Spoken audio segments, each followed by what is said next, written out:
Benoît Dutrisac. Bon, c'est en Colombie-Britannique, c'est un vrai psychodrame dans le reste du Canada. Un groupe d'autruches atteint de la grippe aviaire à la ferme Universal Ostrich à Edgewood.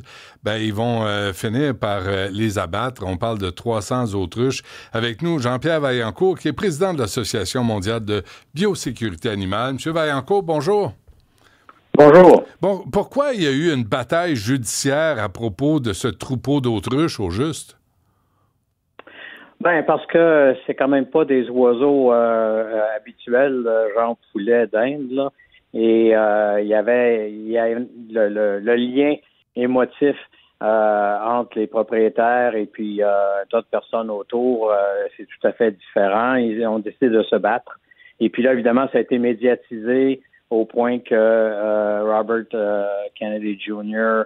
et le Dr. Oz là, se sont impliqués et ont voulu amener les oiseaux aux États-Unis. Alors évidemment, c'est devenu une grosse affaire. Puis c'est allé en fait jusqu'à la Cour suprême. Mais là, les autruches, on parle de 300, vont être abattus. Trouvez-vous que c'est une bonne idée? Ouais.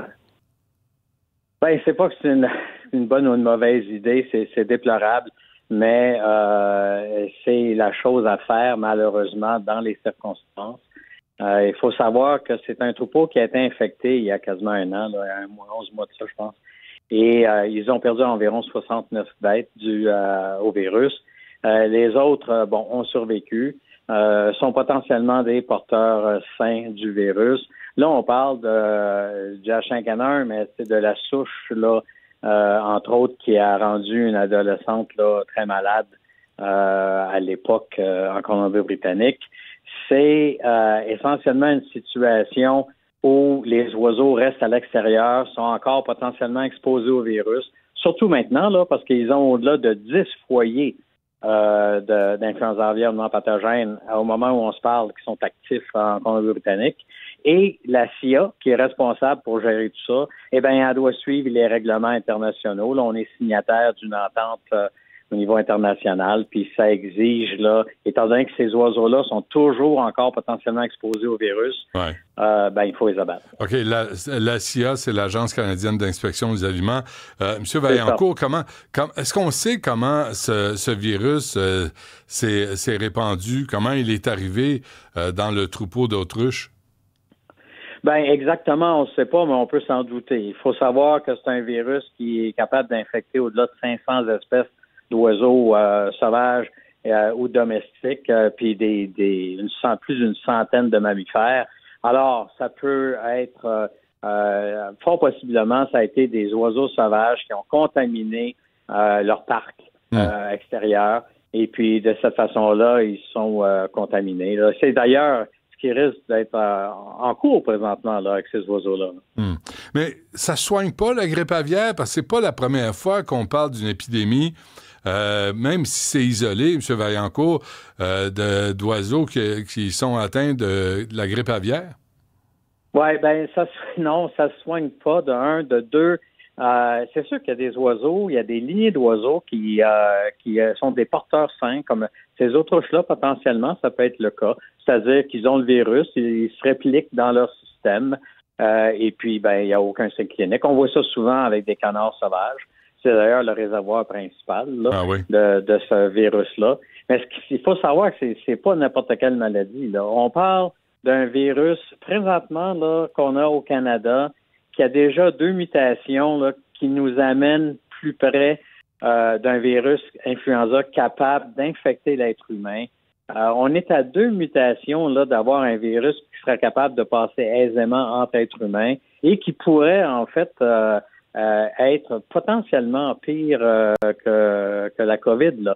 Alors, on n'est pas là, faut pas paniquer, mais c'est quand même pas rien. Là. Alors, on tient pas à avoir des troupeaux qui quelque part dans l'environnement qui pourraient permettre de maintenir ce virus-là, si on peut dire, là, actif.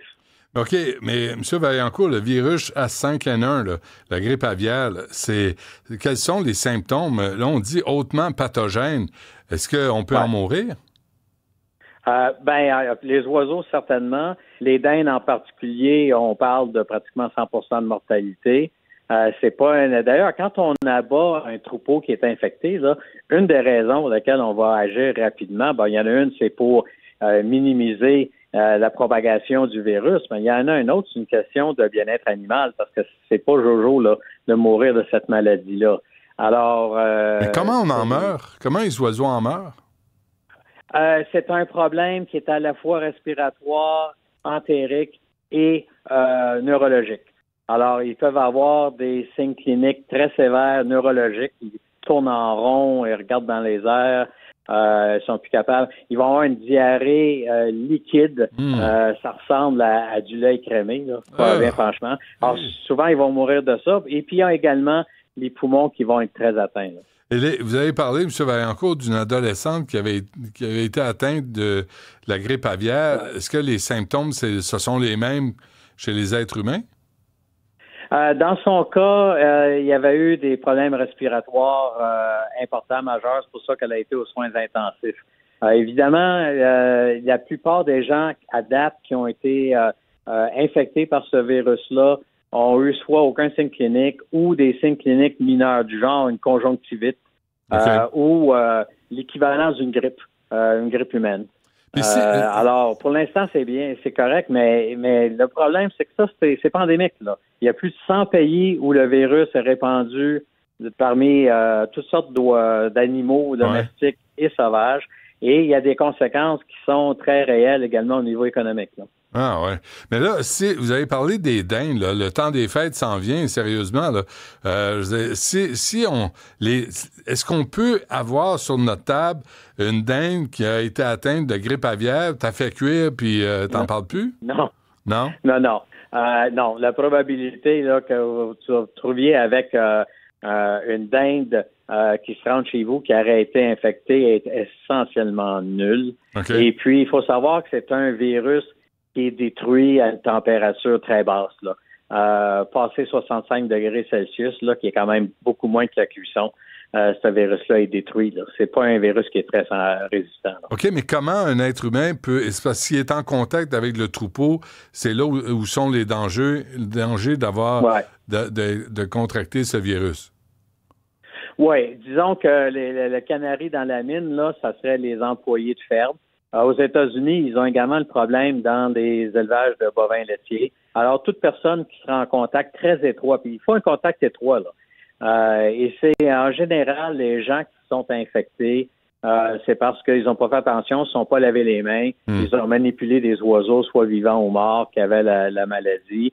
Et puis, ils ont touché leur muqueuse. Parce que le virus est excrété des oiseaux malades ou même sains, là, qui vont l'excréter dans leur sécrétion, soit au niveau nasal, au niveau du bec ou au niveau du cloaque. Donc, on veut un oiseau qui excrète ça dans ses fientes, là. C'est des milliards de particules virales là, qui sont déféquées, si on peut dire. Hey, bon appétit, tout le monde. Je lisais, M. Vaillancourt, un taux de mortalité de 40 % chez l'humain. Est-ce que c'est vrai? Bien, ça, c'est la souche, l'ancêtre. Il y a une souche qui s'appelle la souche Guangdong en Chine, qui est le H5N1. Alors, le H5N1 qu'on a au Canada, si on peut dire, c'est un de son ancêtre, c'est une souche qui était beaucoup plus mortelle pour l'être humain. Et d'ailleurs, il y a eu à peu près, c'est plus proche de 46 % de mortalité. Et c'était surtout les jeunes qui mouraient de ça. Maintenant, c'est très, très rare qu'on retrouve ce virus-là en Asie. Et ce qu'on a au Canada, c'est quand même pas le même virus comme tel. Mais génétiquement, c'est un parent. Alors, ce qu'on veut éviter, là, c'est que ce virus-là trouve le moyen de se répliquer en faisant une erreur, en mutant ou en échangeant du matériel génétique, mettons, avec un influenza humain, quelque chose comme ça, chez quelqu'un. Puis là, s'il pouvait avoir la capacité de passer aisément entre êtres humains, évidemment, le scénario catastrophe, ça serait qu'il serait également aussi pathogénique que la souche d'origine Guangdong en Asie, ça date de plus de 20 ans. Là, ça. On n'en veut pas de ça, là, on s'ennuierait de la COVID. Là, oui, à ce point-là. Mais sérieusement, là, on ne veut pas faire peur au monde, M. Vaillancourt, là, mais c'est un scénario qui est possible. C'est possible. C'est très peu probable. Comme les autruches, là. Franchement, le risque que ces autruches-là soit un risque soit pour la santé humaine ou pour les autres oiseaux. C'est très faible. C'est très faible, mais c'est pas nul. Et puis, si vous êtes, on doit suivre les règlements. On est signataire. Il y a 183 pays qui ont signé ça. Oui. OK, 2 dernières affaires avant qu'on se quitte. Comment vous expliquez que cette histoire-là d'un troupeau d'autruches, de 300 autruches, cette histoire-là, elle a ampleur dans les médias qu'on connaît? Bien, vous vous souvenez des cerfs de Virginie? Oui. Hein, à Longueuil? Oui. Ça a eu pas mal de débats au niveau du Québec. C'est quand même pas rien. Eh bien, c'est l'équivalent au niveau canadien. C'est-à-dire qu'il y a eu un intérêt. Ces oiseaux-là, vous les regardez, c'est un peu comme les cerfs de Virginie. Ce sont des belles bêtes. Ce sont des bêtes intéressantes. On les regarde. Il y a des vidéos avec les médias sociaux. Les gens ont développé un intérêt. Ils ont un mouvement en support exactement qu'on a eu pour les cerfs de Virginie. Alors, c'est ça. Ça s'est développé et puis ils ont poussé très loin parce qu'ils avaient moyen de faire. Mais, OK, mais l'affaire, je comprends pas là-dedans, M. Vaillancourt, c'est Robert Kennedy Jr., Dr. Oz, qui voulait amener ces autruches infectées aux États-Unis parce que quoi, ils croient pas au virus?